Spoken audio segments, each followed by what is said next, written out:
శ్రీ వారాహిదేవి జ్యోతిషాలయం ఎక్కడి వారికైనా ఒక్క ఫోన్ ద్వారా వెంటనే పరిష్కారం చూపబడును. విద్య, ఉద్యోగం, వ్యాపారం, పెళ్లి, నాగదోషం, సంతానం, రాజకీయం, వామాచార దోషం, అత్తాకోడళ్ల మధ్య గొడవలు, ప్రేమించి మోసపోవడం, స్త్రీ పురుష వశీకరణం, ధనం నిలకడ లేకపోవడం, ఎటువంటి సమస్యలకైనా 24 గంటల్లో పరిష్కారం చూపబడును. నెంబర్ 1 వశీకరణ స్పెషలిస్ట్ పండిత్ పవన్ నంబూదిరి, కేరళ తాంత్రిక గురువు గారు. Phone number 9043637512. ఈ రోజున గుండెలు పగిలే ఒక వార్త వింటారు. తస్మాత్ జాగ్రత్త.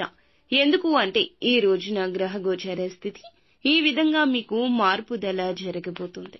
ఎలా ఉండబోతుంది, ఏం జరగబోతుంది తదితర అన్ని వివరాలు ఒక్కొక్కటిగా ఈ వీడియోలో సంపూర్ణంగా తెలుసుకుందాం. వీడియో మీకు నచ్చితే తప్పకుండా ఒక చిన్న లైక్ అయితే చేసి మమ్మల్ని సపోర్ట్ చేయండి. ఇక ఆలస్యం లేకుండా వీడియోలోకి అయితే మనము వచ్చేద్దాము. ఈ రోజున మీకు సోదరులతో చిన్నపాటి వివాదాలు కలగొచ్చు. నిరుద్యోగుల ప్రయత్న లోపం లేకపోయినా ఫలితం ఉండకపోవచ్చు. మీ సహోద్యోగులు మీకు సహాయం చేస్తారు. ఈ రోజు జీవిత భాగస్వామి సహాయ సహకారాలు మీకు ఎంతో మెండుగా ఉండబోతున్నాయి. ఇతరుల పనిలో జోక్యం చేసుకోవడం వల్ల సమయం వృధా అవుతుంది. గుర్తుంచుకోండి, ఈ రోజు ఒక స్త్రీ మంచి నిర్ణయాలు తీసుకోకపోతే కుటుంబంలో భావోద్వేగ సమస్యలు ఉంటాయి.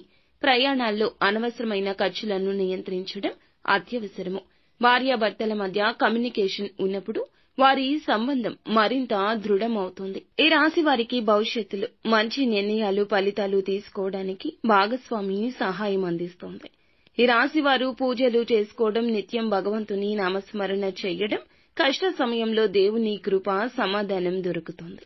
రాజకీయ నాయకులు మాట్లాడేటప్పుడు జాగ్రత్త. ఈ రోజు మీ మాట, మీ కోపం అదుపులో ఉంచండి. చెడు నిర్ణయాలతో కొన్ని సమస్యలు ఎదుర్కోవచ్చు. పుణ్య ఫలాలు కోరుకున్న దారిని చూపిస్తాయి.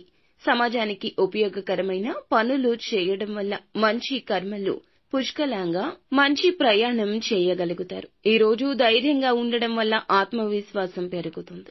మనశ్శాంతి కోల్పోవడం వల్ల జీవితంలో ఈ రోజున ఏదో ఒక సమస్య వస్తుంది అనే ఒక రకమైన కన్ఫ్యూజన్ లో ఉండిపోతారు. బెదిరిపోవద్దు. నిత్యం భగవంతుని నామస్మరణ చేయడం, అంతేకాకుండా కులదేవత నామస్మరణ చేయడం కూడా మీకు ఎంతో ధైర్యం, స్థైర్యం ఇస్తుంది. ఈ రోజున కోపాన్ని, అహంకారాన్ని పక్కన పెట్టండి. కుటుంబంలో ఒకరి అహంకారం చూసినప్పుడు ఈ రోజు కోపం రావచ్చు. మీ జీవిత భాగస్వామి మీ లక్ష్యాల్లో మద్దతుగా ఉంటారు. ఆర్థిక లావాదేవీల్లో తొందరపడి నిర్ణయం తీసుకోవద్దు. నష్టపోయే అవకాశం ఉంది. కావున ఈ రోజున అన్నింటినీ వాయిదా వేయడం మంచిది. వృత్తి జీవితంలో ముందుకు సాగడానికి కష్టపడాల్సి వస్తుంది. ఆదర్శవంతంగా ఈ రోజు ఉండడం చాలా కష్టసాధ్యమని చెప్పొచ్చు. ఆందోళన వల్ల మీ సవాళ్లను, సమస్యలను ఎదుర్కొనే ధైర్యం పొందలేకపోతారు. అందుకే మీరు కొంచెంగా ప్రశాంతంగా ఉండడానికి ప్రయత్నించండి. ఈ రోజు మీ పిల్లలు పనిలో సహాయం చేస్తారు. జీవిత భాగస్వామితో ఇష్టదైవ దర్శనం చేసుకోవచ్చు. ఈ రోజున పరీక్షలకు గాని, నూతన కార్యక్రమ ఆరంభాల కోసం కానీ, ఎవరినైనా ప్రియమైన వ్యక్తులను కలుసుకోవడం కానీ మీరు అలక్ష్య పెట్టవద్దు.